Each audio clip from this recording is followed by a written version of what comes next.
sacramento, antes de qualquer coisa, é um sinal de condescendência de Deus para com o homem. Veja, só daqui a gente já pode eliminar aquela ideia de que o sacramento é um sinal de compromisso do homem com Deus. A gente ouve muito aí no meio evangélico. Tá? Não, o sacramento não é primariamente, ele também é isso. É um ato de compromisso do homem com Deus. Mas, primeiro, antes de qualquer coisa, é Deus que se condescende ao homem e se aproxima. Ele dá sinais para que mostre essa aliança firmada com o homem. Portanto, como seres humanos limitados pela carne, nossa fé é frágil. Deus atua de forma semelhante a um pedagogo que guia crianças pela mão, oferecendo realidades celestiais sob a forma de coisas. Esses dois elementos, essas coisas, sacramento, a gente fala de sinais e selos. Por que sinais? Porque os sinais eles representam e ilustram as realidades espirituais e os benefícios do Evangelho, tais como justificação, purificação, comunhão com Cristo.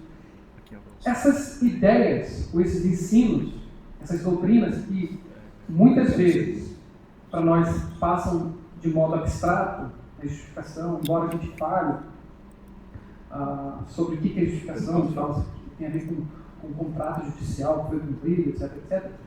Esses ensinos que são muitas vezes ensinados por meio da palavra, aqui no sacramento, eles são sinais que apelam para os sentidos.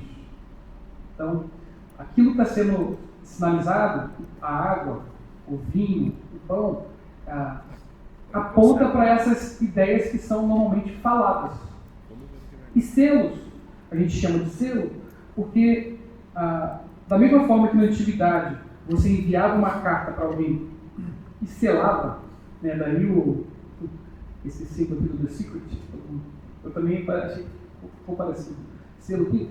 Da mesma forma que as cartas eram seladas, os documentos eram selados, o sacramento ele também confirma, ratifica e garante a promessa.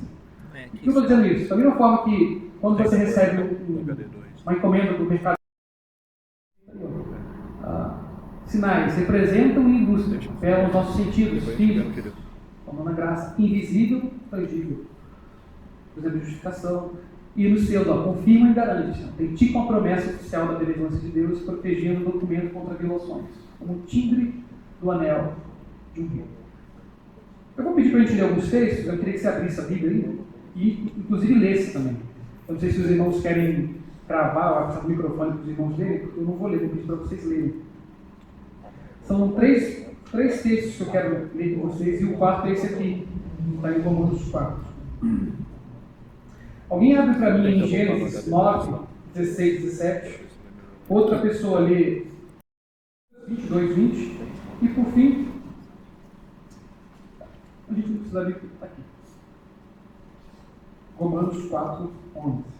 Quem achou Gênesis 9, 16 a 17, pode ler. O arco estará nas nuvens. Eu o verei e me lembrarei da aliança eterna entre Deus e todos os seres vivos de todas as espécies que há sobre a terra. Deus disse a Noé: este é o sinal da aliança estabelecida entre mim e todos os seres vivos sobre a terra. Então, Deus faz uma aliança com Noé. E ele promete que não destruiria mais a terra com água. Que enquanto houvesse terra, as frutas das árvores dariam frutos, animais cresceriam, etc. E aí ele coloca um sinal. Vale lembrar, meus irmãos, que o arco-íris já existia. Deus se apropria do arco-íris e fala: esse será o meu sinal. Ele não cria um arco-íris. Ele se apropria do sinal já existente e diz: a partir de agora, esse é o sinal da aliança que eu tenho com a terra. Tá? O texto seguinte, da circuncisão, Gênesis 17, 11. Vocês devem ser obrigados a escrituras. Isso servirá como sinal Veja, mais uma vez eu tenho um sinal. Deus faz uma aliança com Abraão e diz: vocês serão meu povo e eu serei Deus de vocês. E o sinal da nossa aliança é a circuncisão. E aqui, veja, Deus, não tem nem dificuldade de dizer isso. Vale dizer que a circuncisão já era comum na região. Mas separado por Deus para um uso religioso, é aqui que acontece. Tá? Então, ele manda circuncidar os filhos nascidos, homens, e aqui ele coloca como sinal da aliança de Deus com o seu povo. A ceia do Senhor também é uma aliança. E aí, quem achou Lucas 22, 20, pode ler para mim, por favor. Semelhantemente, depois de cear, tomou o cálice, dizendo: Este é o cálice da nova aliança no meu sangue, derramado em favor de vós. Então, ele não fala sobre a palavra sinal, mas ele separa os elementos já existentes, o vinho e o pão, para que seja o sinal dessa aliança, agora no Novo Testamento, com o seu povo. Veja, há inúmeros, até certo dizer que no Antigo Testamento há mais sacramentos do que no Novo. Há inúmeros sacramentos no Novo, onde Deus se condescende com o seu povo e firma ou separa um sinal para que o povo olhe para esse sinal e fale: olha, isso aqui é um sinal do compromisso de Deus com a gente. Mas a Bíblia também usa o termo como selo, selo da aliança.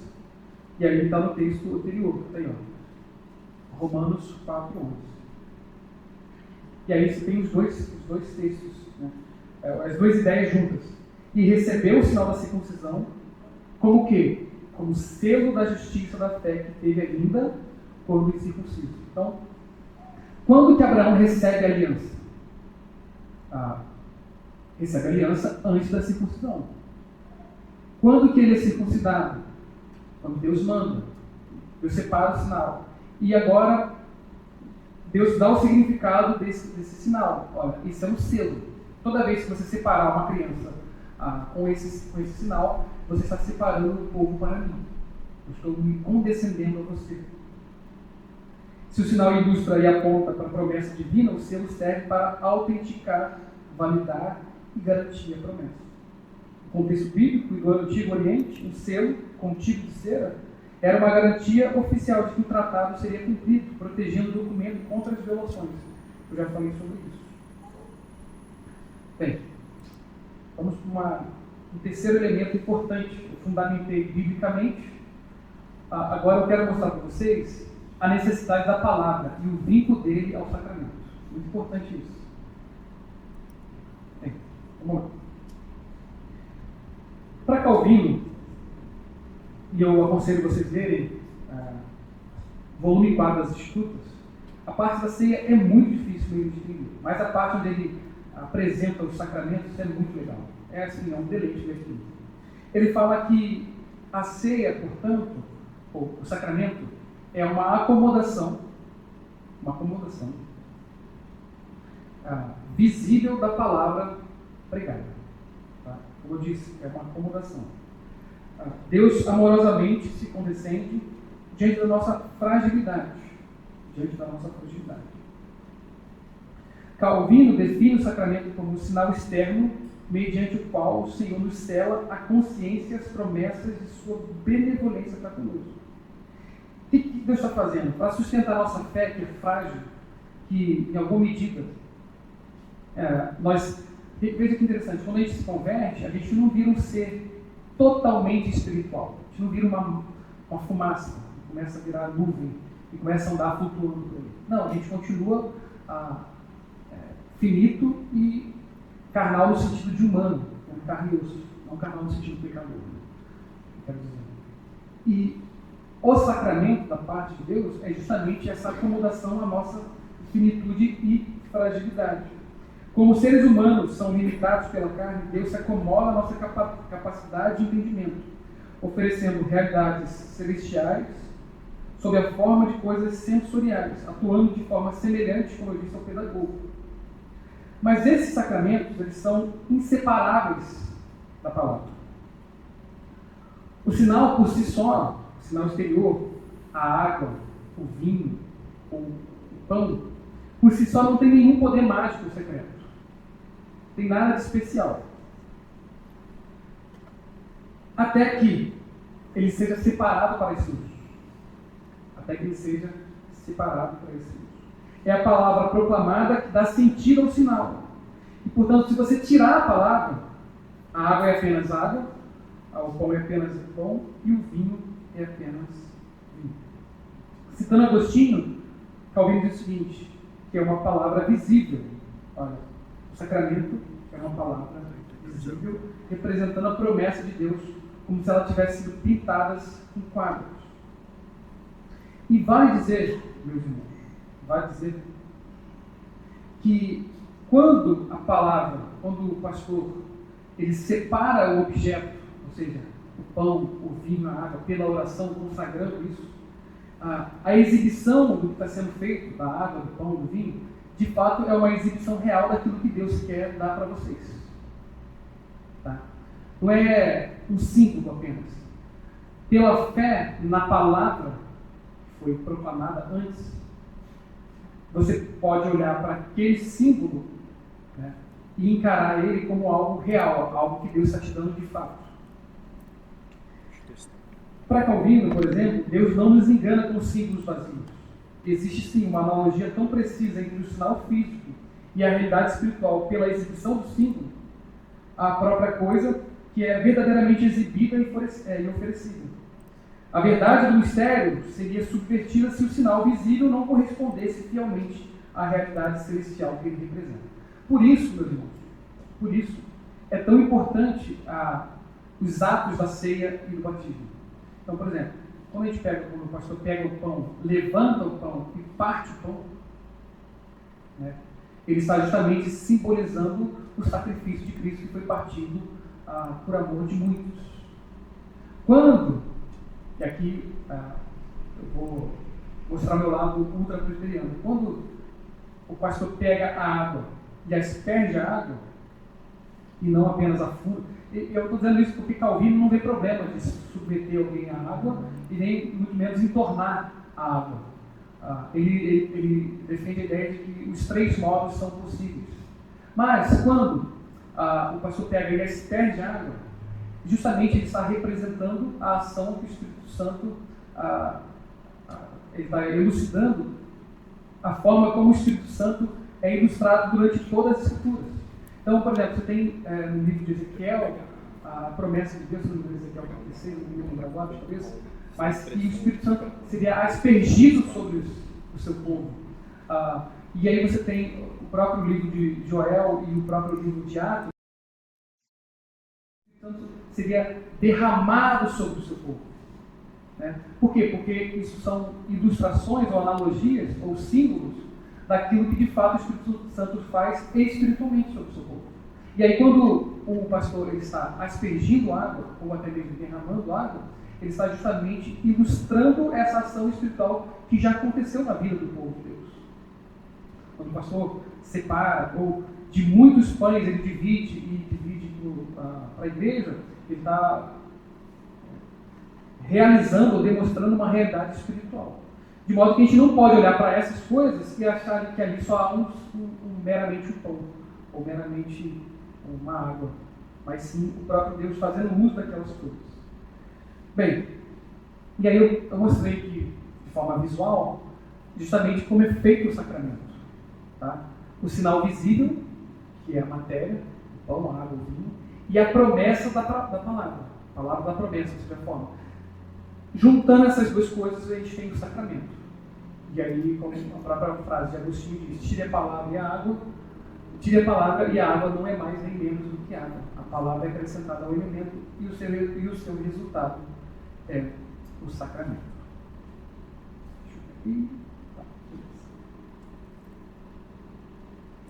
Bem, e aí a gente tem algumas coisas a dizer sobre essa instituição do sacramento. Primeira coisa é a separação do objeto para o propósito sagrado. Né? As palavras da instituição não alteram a natureza física do objeto. Então, quando o pastor diz, esse é o corpo, ou esse é o corpo, a água, faz menção à água do batismo, não há uma mudança da substância da coisa. A coisa continua sendo coisa. Não há alteração de natureza física. Né? Mas então ele separa a água, o pão e o vinho do seu uso comum, destina um propósito espiritual mais elevado. Sem a palavra declaratória, os elementos continuariam sendo apenas iguarias comuns para nutrir o seu corpo físico e não a sua alma. Uma outra coisa que eu preciso afirmar é que essas coisas não atuam como uma palavra mágica, como se fosse uma uma mandinga, alguma coisa do tipo. Não. A palavra da instituição não atua como palavra mágica.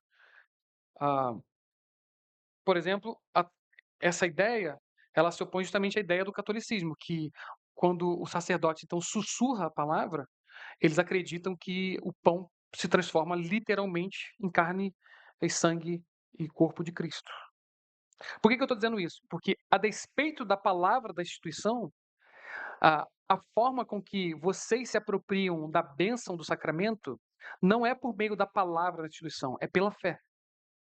Então, o pastor ele pode fazer a palavra da instituição ah, e, e diante de um público onde 6 são de fato cristãos e têm fé e os outros 6 não têm, os outros 6 não terá efeito nenhum.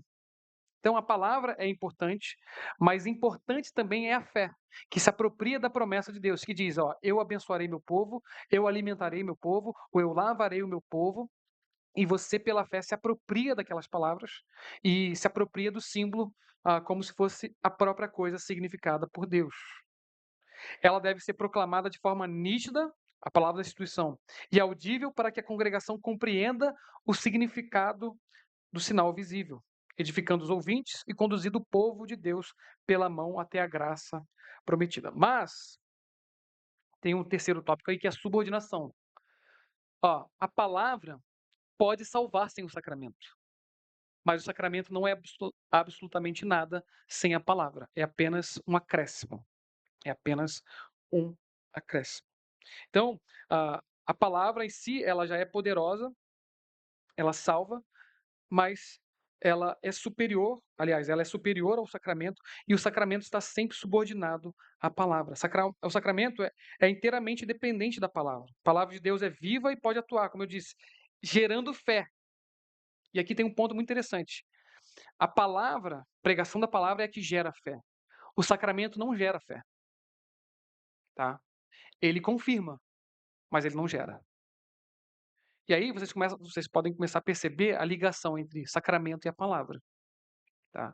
O sacramento ele não tem o poder de gerar fé em ninguém. Por isso que se um ímpio entrar aqui fingindo ser um crente, ele vai fazer uso do sacramento para a sua condenação. Não vai mudar nada na vida dele. Pelo contrário, ele vai ser condenado, mais condenado. Por quê? Porque o sacramento não gera fé. Ele confirma, fortalece, ele faz um monte de coisa, mas ele é subordinado à palavra, porque somente a palavra, ela em si mesma, pode gerar fé. Ao contrário do sacramento, que funciona como um apêndice, como um selo. Ele está confirmando a fé daquele que então ouve a palavra.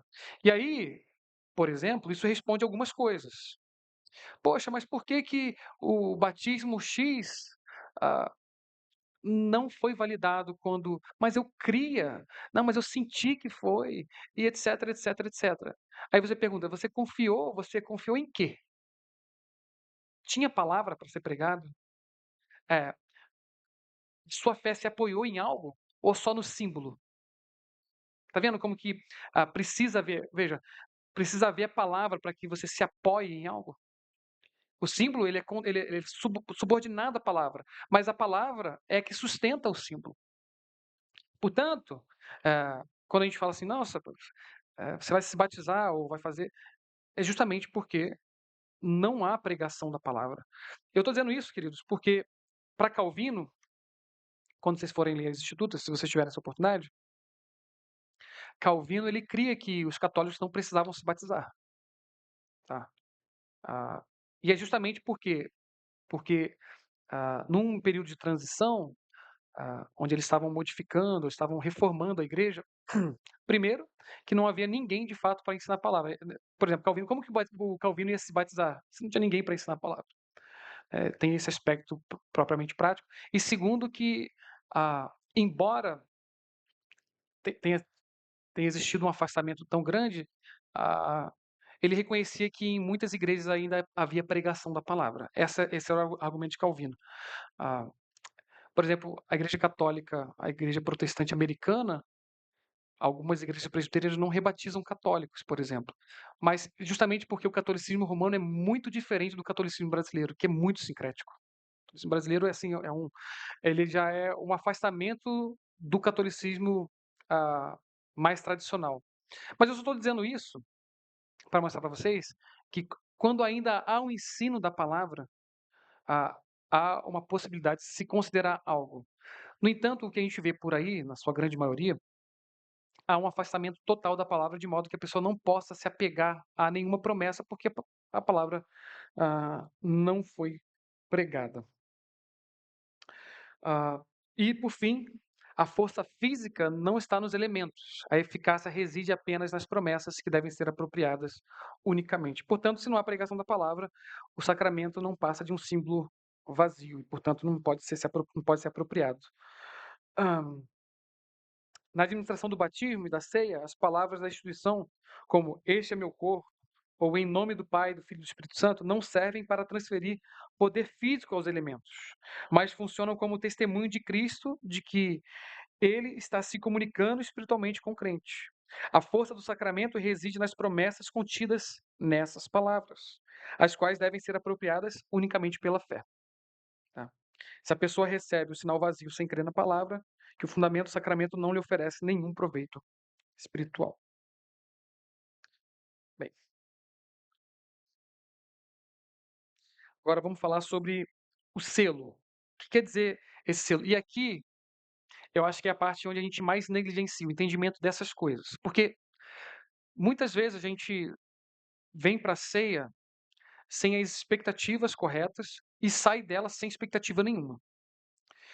Portanto, entender o papel do sacramento na vida cristã e a ausência dele é de suma importância. Tá? É de suma importância. Então, assim, é muito estranho, tá? Que eu estou adiantando algum tipo de aplicação.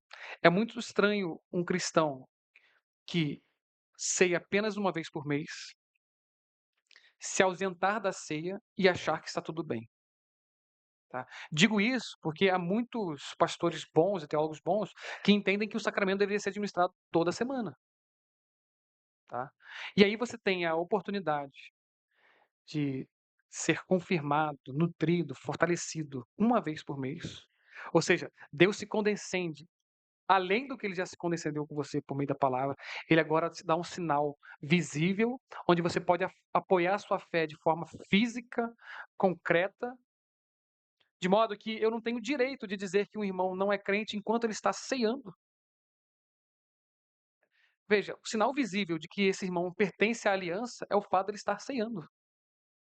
Enquanto Deus, na sua providência, por meio dos seus oficiais, não excluir esse irmão da mesa do Senhor, eu não tenho direito de dizer que ele não é crente. Veja, diante de tantas coisas, uma pessoa se ausentar da ceia, que é uma vez por mês, e essa pessoa achar que está tudo bem, é muito estranho. Mas eu também atribuo isso, às vezes, à falta do entendimento acerca da ceia ou do sacramento. Tá? Provavelmente é falta de entendimento. Mas também há muita negligência também. Ah, portanto, meus irmãos, assim, não estranhem, particularmente, né? Obviamente, o pastor de vocês é o reverendo Anderson, mas eu sou do tipo que se a pessoa falta a ceia numa semana, na segunda-feira eu estou entrando em contato com ela. Está acontecendo alguma coisa? Porque, veja, ela está correndo risco. Está correndo risco. Muito risco. Justamente porque a ceia ou o sacramento, ou estar diante do batismo, visualizar o batismo, tá? Relembrar das coisas que estão sendo significadas no batismo, é de muito proveito, é para fortalecer, selar e, por fim, acrescer a nossa fé. Primeira coisa que esses selos fazem é nutrir, né? Tá aí, ó. Sustenta, firma, aumenta uma fé que já existe. Já existe. O principal benefício do selo sacramental não é criar fé, mas sim sustentar, nutrir, firmar e aumentar a fé que já existe. Você pode sim participar da ceia e dizer: eu pertenço ao Senhor. Você não precisa ter dúvida sobre isso. Você não precisa ter dúvida. Quando você está sentado e o corpo de Cristo é servido a você, você pode dizer com certeza: eu pertenço ao Senhor. Eu não fui privado do corpo de Cristo. O Senhor está renovando essa aliança comigo. Deus instituiu esses selos em uma profunda acomodação a fraqueza, a ignorância e lerdeza humana. Como somos seres compostos de carne e espírito, Deus usa elementos tangíveis para que as promessas da vida eterna fiquem impressas em nós, como se estivessem pintadas no quadro, como eu já disse anteriormente. O selo pressupõe que o indivíduo já foi justificado pela fé e agora então ele está recebendo essa confirmação, da mesma forma que foi com Abraão. Deus dá a promessa, ele crê na promessa, e o texto diz que ele foi justificado pela fé, e posteriormente então Deus sela ele com a circuncisão. Um segundo benefício é a garantia inabalável da graça, ou seja, uma segurança objetiva. Eu estava falando com o irmão agora, pouco tempo atrás, ele me perguntou como eu sei que uma pessoa é eleita. Aí a gente pôde lembrar do sermão, que é justamente a luta contra o pecado. Tá? Então, um irmão que está. Veja, porque a pecaminosidade no mundo caído, ela é algo que vai ser vista em todo ser humano. Então, dizer que você nunca vai pecar é mentira, você vai pecar. Agora, dizer que o crente não luta contra o pecado já é uma coisa estranha. Todo crente luta contra o pecado, ele se angustia diante do pecado. Então, essa é uma marca de um eleito. E eu não tenho problema de dizer, meus irmãos, aquele que tem feito parte, ou que está participando do corpo de Cristo, eu posso atribuir sim a ele uma salvação e uma eleição, até que se prove o contrário. E quem que prova o contrário? É o conselho da igreja? Eu vou falar mais sobre isso daqui a pouco. Não, é a própria pessoa que prova o contrário. Quando ela vai se afastando, quando ela vai se esfriando, quando ela vai rejeitando essas coisas, e aí o conselho ou a igreja autentica aquilo que já foi ligado no céu. Eu vou falar sobre isso daqui a pouco. O selo funciona como um testemunho inegável de que as bênçãos celestiais nos pertencem. Deus, olha que legal, Deus não apenas nos deu a sua palavra, e não apenas confirmou o seu juramento, mas acrescentou uma terceira testemunha, que é o selo. Que é o selo visível e palpável dos sacramentos. E aqui, meus irmãos, eu vou abrir esse parênteses e, e vou lembrar vocês, talvez vocês já sabem, que há inúmeras posições quanto ao que eu vou falar. Pessoalmente, eu não lembro da posição do reverendo Anderson, mas eu vou falar afirmado em, por exemplo, no Cânone de Dort, que é um dos símbolos da Igreja Reformada. E se o pastor Anderson discordar de mim, não tem problema, vocês perguntam a ele depois. Ouvir isso, ou saber disso, nos dá tranquilidade quando a gente tem que lidar, por exemplo, com a morte dos infantes, tá? Eu posso sim esperar uma salvação do meu filho que morreu na sua tenra idade, justamente pelo fato de que, pela providência de Deus, o Senhor se condescendeu à minha família e colocou essa criança dentro da família do pacto. E agora, porque ele recebeu uma marca visível dessa graça, ou seja, do pacto da redenção, aquele pacto que é feito na eternidade, ou seja, e ele recebe a aliança do pacto da graça, o pacto que a gente vê, eu posso sim ter a tranquilidade de que meu filho, ao morrer na sua tenra idade, onde ele não teve nenhuma condição de provar o contrário, eu posso esperar que esse meu filho estará nos braços do Senhor, justamente porque é nesse pacto que Deus promete ser o Deus não apenas da minha vida, mas também o Deus da minha família, tá? Então, a partir desse sinal visível, objetivo, é que eu posso descansar nessas coisas. Posso ter a tranquilidade que o infante, ele está no Senhor. Agora, todas as crianças, minha posição é que não. Somente aqueles que estão marcados pelo pacto da graça, ou seja, os filhos dos crentes. Os filhos dos crentes. Esse benefício concede à alma dos crentes uma enorme consolação e a certeza objetiva de sua união com Cristo, da remissão de seus pecados e da adoção como filhos de Deus.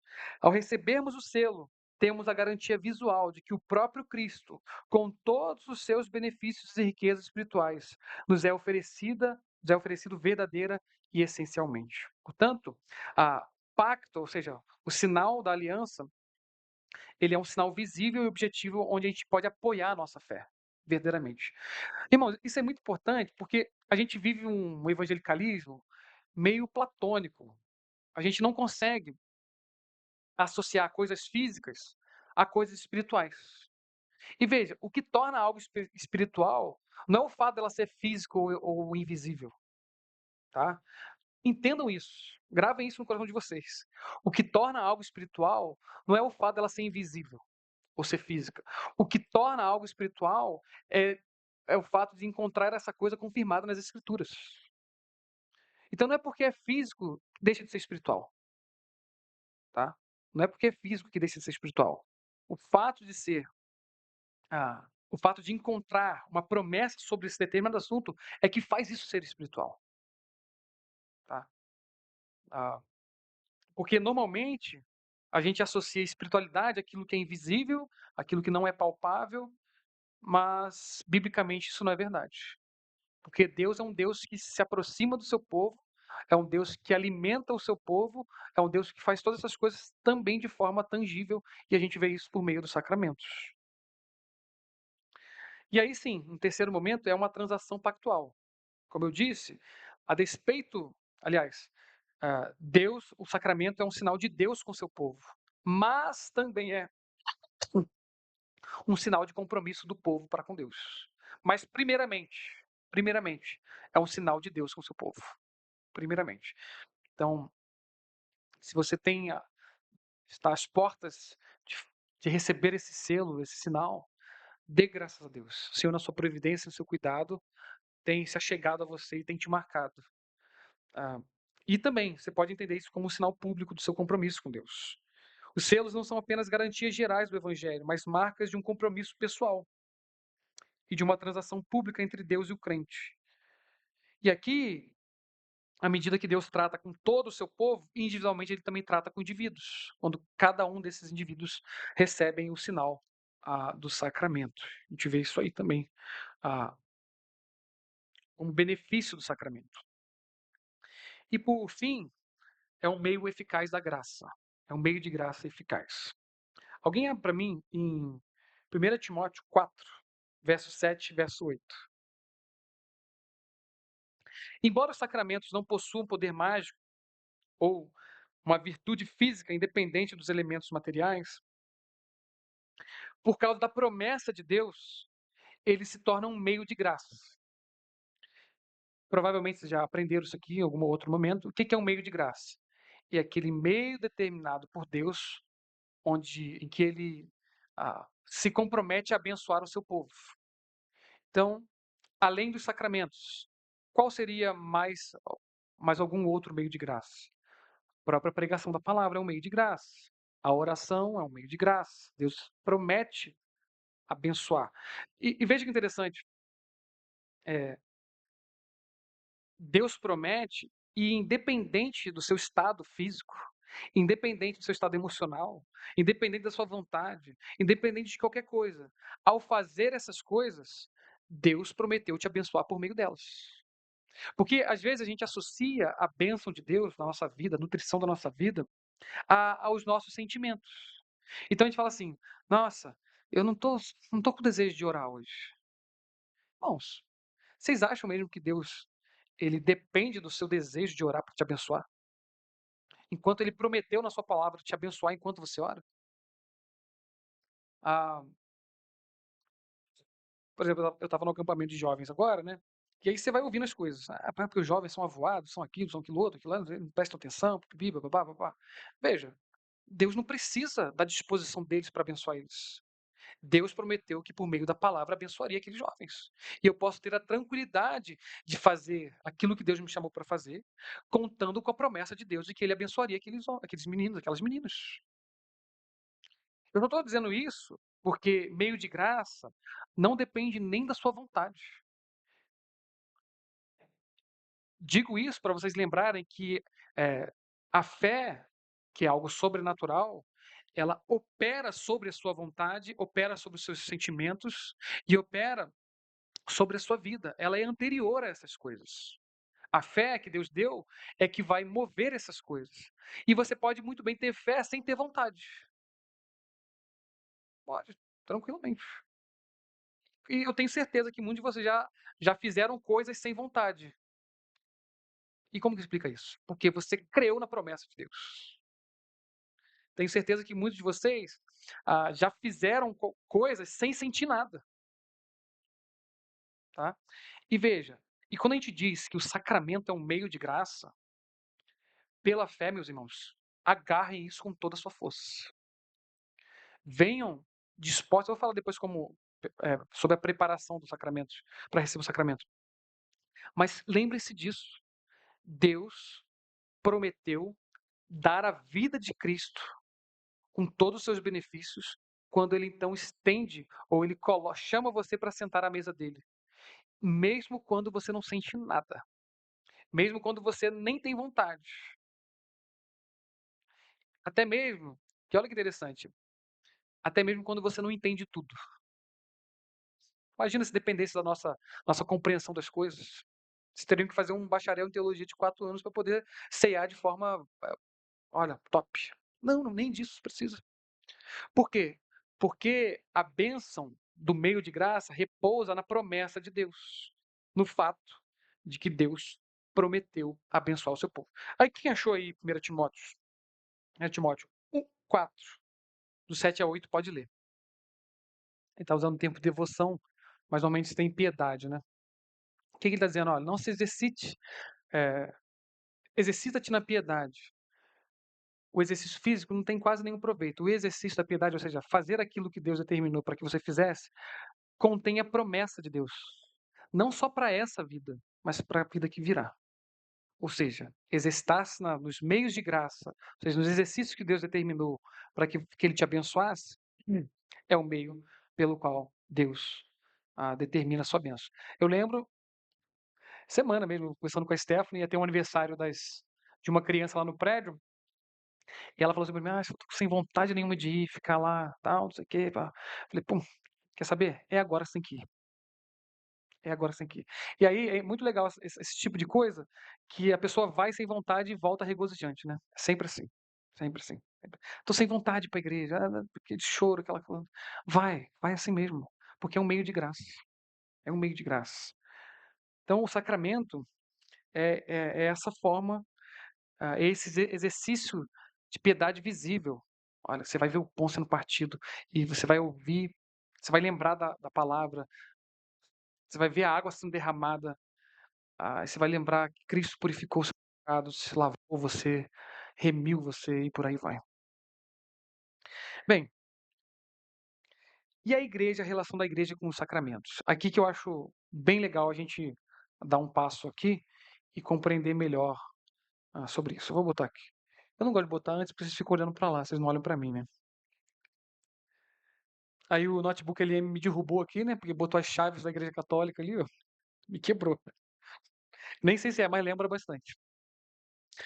Vamos lá. Primeira coisa que a gente precisa lembrar é que Cristo confiou as chaves do reino à igreja. Tá?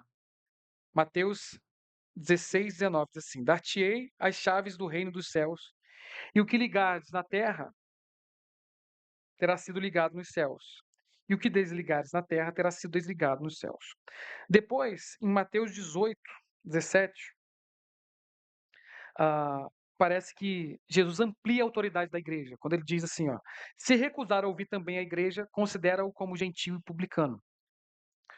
Em seguida, verso 18, capítulo 18, o próprio Cristo reforça esse ensinamento, que é papel da igreja, ligar, desligar, confirmar, etc, etc. Quando ele diz, tudo que ligares na terra terá sido ligado nos céus. E tudo que desligares na terra terá sido desligado no céu. Então a gente vê aqui a autoridade ministerial da igreja em abrir, fechar, ligar, desligar, admitir e excluir. Sempre debaixo da palavra de Cristo. Eu gosto sempre de ilustrar que a igreja, ela não, o papel dela é só autenticar, igual um cartório. Quem faz a compra são as duas partes, o cartório vai lá e autentica. Da mesma forma, a igreja também tem esse papel de autenticar aquilo que já foi feito no céu, ou abrir aquilo que já foi aberto no céu. Então, a igreja só responde, é sempre responsiva, ela sempre faz depois. E essas chaves que a gente viu aqui, elas são exercidas tanto pela palavra quanto pela disciplina eclesiástica. Em João 20, 22 e 23, o próprio Senhor fala também, recebei o Espírito. Se de alguns perdoardes os pecados, são-lhe perdoados. Se lhe retiverdes, serão retidos. Não é estranho, parece que Jesus está dando um poder para a igreja de perdoar e reter pecados. Mas veja, a igreja não perdoa pecados por sua própria autoridade. Ela declara, com base no evangelho, aquilo que Cristo já confirmou. Então, quando um pecador se arrepende, ele faz isso mediante a pregação da palavra. Quando que a igreja está abrindo as portas do reino de Deus para o pecador? Quando está pregando a palavra. Pregando, e aí quem crê no Senhor Jesus será salvo, nós sabemos disso. Mas a igreja também fecha o reino de Deus para o pecador quando então ele passa a se recusar a ouvir a palavra. A gente sabe que isso é comum. As pessoas se dizem cristãs, mas não se submetem à palavra. O que a igreja faz? Fecha a entrada do reino de Deus para ela. A nossa confissão, por exemplo, diz assim, ó, falando sobre os oficiais da igreja. A esses oficiais são confiadas as chaves do reino dos céus. Em virtude disso, eles têm, respectivamente, o poder de reter pecados, de fechar esse reino aos impenitentes, tanto por meio da palavra, quanto por meio das censuras, que é a disciplina, ao abri-lo aos pecadores penitentes pelo ministério do evangelho e pela absolvição das censuras, quando as circunstâncias o exigirem. A confissão mostra que a igreja exerce a chave em duas direções: pregando a palavra, abrindo as portas do reino, ou retendo ou censurando os impenitentes, privando ele dos usos do sacramento. Então, quando a igreja fecha a porta do reino, o que ela faz? Ela não permite que o pecador impenitente faça uso do sacramento da ceia. Ou seja, não é estendido àquela pessoa o uso da confirmação do sacramento. Por isso eu digo, por isso eu disse, a gente, até que a pessoa prove o contrário, ela ainda é um irmão em Cristo. E quando que isso acontece? Quando a igreja desliga aquilo que já foi desligado no céu. Aquilo que já foi desligado no céu. Então, se a ceia é sinal de comunhão com Cristo e com seu corpo, então uma pessoa que vive em pecado impenitente não pode ser tratada como se a sua comunhão visível estivesse normal. Deixa eu só ver. Aqui, ó. Né, nós vemos isso, por exemplo, em 1 Coríntios 11:13. Diz assim: não vos associeis com alguém que, dizendo-se irmão, for impuro, ou avarento, ou idólatra, ou maldizente, ou beberrão, ou roubador. Com esse tal, nem ainda comais. Tirai do vosso meio o malfeitor. E é isso que os oficiais da igreja são chamados para fazer.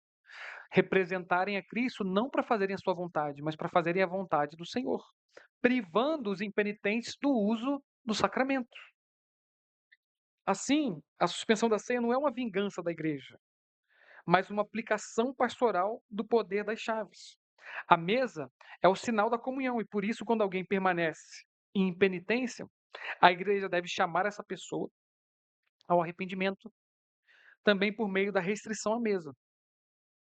E é muito interessante porque, né, já caminho há um bom tempo, né, nessa seara do Senhor. Inclusive, meus irmãos, não tenho nem dificuldade de dizer, quando eu era adolescente eu fui disciplinado. Aprontei na igreja, e a igreja que eu fazia parte chamava lá na frente e falava o pecado e bora, vamos embora. Expunha mesmo. E foi bom para mim ser disciplinado. Eu estou dizendo isso porque não é incomum, na caminhada, a gente vê as pessoas que são privadas do uso da ceia, ou seja, do sacramento, ah, com o tempo, depois de caírem a real, né, se arrependerem de seus pecados, se sentirem desejosas novamente de fazerem parte da ceia, dando valor, tendo aquele valor acrescido, ou seja, sendo de fato disciplinada. E aí, ó, a intenção é despertar, corrigir e restaurar o pecador ao arrependimento, preservando a mesa como verdadeiro sinal de comunhão. E aqui, vale dizer, meus irmãos, que os oficiais devem prezar principalmente pela santidade dessa mesa, secundariamente pela vida do impenitente. Porque a mesa é do Senhor. Eles são eleitos, são chamados para santificarem essa mesa, no sentido de protegê-la, não permitir que o impuro ou o impenitente façam parte ah, desse sacramento. Bem, dito isso, como que a gente pode se preparar? Né? E aqui, esses três movimentos aqui, eu extraí do nosso Catecismo Maior. Tá? Primeira coisa, a gente deve se examinar. Né? Tá aí. Estou me aproximando, confiando em Cristo, arrependido e desejando comunhão? Antes, eu gosto sempre de lembrar vocês de uma lembrança. Desculpa a redundância. O quarto mandamento é o único mandamento que prevê exercício antes de fazê-lo. Ele diz: lembra-te do dia do Senhor, para guardá-lo. Né?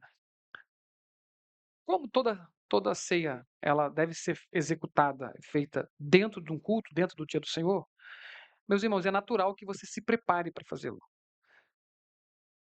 Você já tem o próprio mandamento de guardar o dia do Senhor, dentro dele a ordem de lembrar, e quando há a ceia, isso deve crescer mais ainda. Isso deve estar muito mais claro para você. Isso deve estar muito mais ávido no seu coração.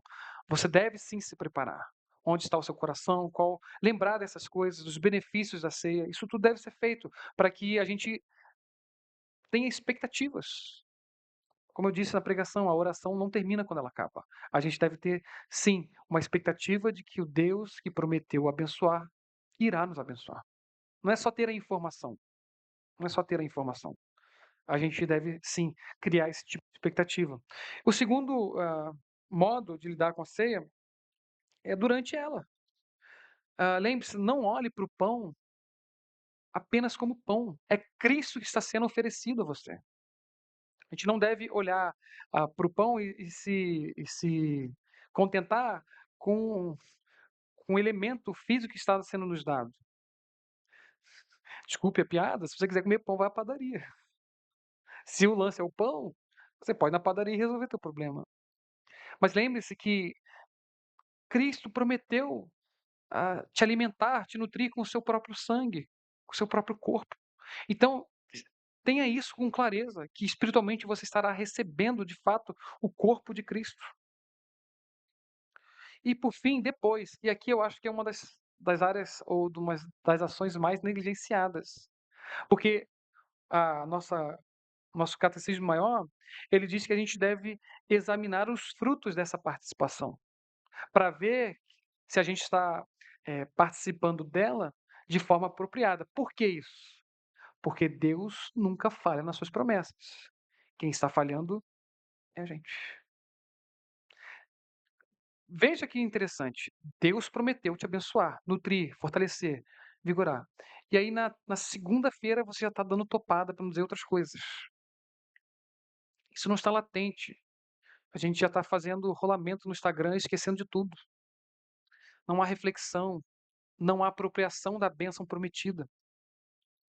1 Coríntios 10:16, falando sobre a ceia, diz assim: porventura o cálice da bênção que abençoamos não é a comunhão do sangue de Cristo? O pão que partimos não é a comunhão do corpo de Cristo? É isso que está sendo oferecido a vocês. É esse valor indizível, grandioso. Por fim, meus irmãos, eu concluo lembrando que a igreja não cria a graça prometida, não controla Cristo, não decide por autoridade própria quem pertence ao reino. Ela serve ao rei, anunciando a palavra, guardando a mesa, administrando os sacramentos e exercendo a disciplina. De modo que, se você tem, se Deus tem dado você a oportunidade de sentar à mesa dele, de observar os batismos e poder lembrar do seu, que é isso que a gente faz quando a gente está diante de um novo batismo, a gente tem a oportunidade de lembrar dos nossos, das promessas que Deus fez de ser o nosso Deus, de colocar o nome dele sobre a gente. Afinal, a gente é batizado em nome do Pai, do Filho, do Espírito Santo. Ou seja, a própria Trindade agora se associa conosco, o Deus Todo-Poderoso. De modo que o Senhor tem permitido você fazer uso dessas coisas. Você deve abraçá-las e tomá-las como sua. E crendo que Deus usa essas coisas para fortalecer a sua igreja. Não é mais apenas um ritual. Volto a dizer, é o próprio Deus que promete abençoar o seu povo por meio dessas coisas. Portanto, se atentem quando vocês forem fazer uso dos sacramentos. Lembrem-se dessas coisas. E saibam, meus irmãos, eu queria terminar lembrando vocês disso, que uma coisa não é espiritual por causa da sua invisibilidade. A ceia pastor Anderson, conversando com ele ontem sobre isso, ele até me mandou um texto sobre a posição do Calvino, que eu acho muito legal também. É que a ceia é como se a igreja fosse elevada até os céus. E diante de Cristo nós agora fizéssemos uso da sua presença. Porque tem toda uma discussão se é Deus que desce ou se é a gente que sobe. E é basicamente isso. Nós estamos diante do Senhor recebendo as bênçãos prometidas por Ele. Como eu disse, eu não seria extenso nesse nível de falar sobre cada um dos sacramentos. ah, e eu queria encerrar ah, abrindo um espaço para uma pergunta, porque eu não tenho mais tempo, né? Sim. Bem, quando eu entrei dentro do batismo infantil, na Bíblia, A questão da criança com tenridade, se ela não for batizada, que ela está fora do pacto, Uhum. em que local da Bíblia nós encontramos um indício sobre que quem não está dentro do pacto será condenado? Quem não está dentro do As pacto, crianças que estão dentro do pacto serão condenadas. que não está dentro do pacto, né? Isso. Em que local da Bíblia? Bem, primeiro aspecto que a gente precisa lembrar é que, independente de qualquer coisa, todos os humanos estão condenados, certo? Crianças, homens, mulheres, por causa dos pecados, estão condenados. A gente então vê um aspecto de Deus positivando algumas crianças, estendendo a elas o pacto da graça. Ah, a gente, em alguma medida, entende que o pacto da graça seria a manifestação visível do pacto da redenção, que é onde ocorre a eleição, onde Deus, juntamente as três pessoas da Trindade, ah, entram numa aliança onde promete, então, uns aos outros reservarem um povo para si. E o pacto da graça seria a manifestação visível disso, tá? Então, a gente vê toda a história da redenção, Deus salvando indivíduos e salvando os seus filhos. E toda vez que Deus, então, se aproxima desses indivíduos, ele estende essa salvação também aos seus filhos. De modo que, ainda que eu não tenha um texto dizendo que a criança não pactuada não será salva, por exclusão eu posso afirmar que aqueles que recebem o pacto vão ser salvos e os que não receberam ficam como estão, condenados como todo o resto da humanidade. Se eu conseguir explicar, mas é basicamente isso. Porque não haverá um texto. Porque eu tenho duas opções. Ou eu vou dizer que toda criança é salva, tá? E aí eu estou afirmando que a eleição é pela idade, e não é pela graça de Deus, independente disso. Ah, ou eu posso dizer que, biblicamente falando, eu tenho indícios de que toda criança que recebe o selo do pacto, Deus promete ser o Deus delas também. Até que ela se prove o contrário, até que prove o contrário, que ela não está incluída no pacto, e posso ter a tranquilidade que Deus mantém a sua promessa sobre elas. É isso. Aí você tem vários textos. Assim, tem aquele texto onde Davi fala que ele estava orando pelo filho dele e que agora o filho dele morreu, mas o filho dele não retornaria, mas ele ia encontrar com seu filho. Você tem a própria relação de Isaac e Jacó e Esaú, que um era Deus escolheu Esaú, Deus escolheu Jacó, aborreceu Esaú, mas os dois foram incluídos no pacto. E aí, posteriormente, Esaú se vê fora do pacto quando ele fica adulto, ele rejeitando a aliança. Enfim, você tem alguns textos que dá para você pensar sobre isso. Mas essa seria a resposta. Não tem um texto específico sobre as crianças não pactuadas não estariam salvas. Tá? Dá para fazer mais uma pergunta, Lucas? Porque as crianças não vieram ainda, né? Então eu posso. Mais alguma pergunta, irmãos? Contribuição? Qualquer coisa do tipo?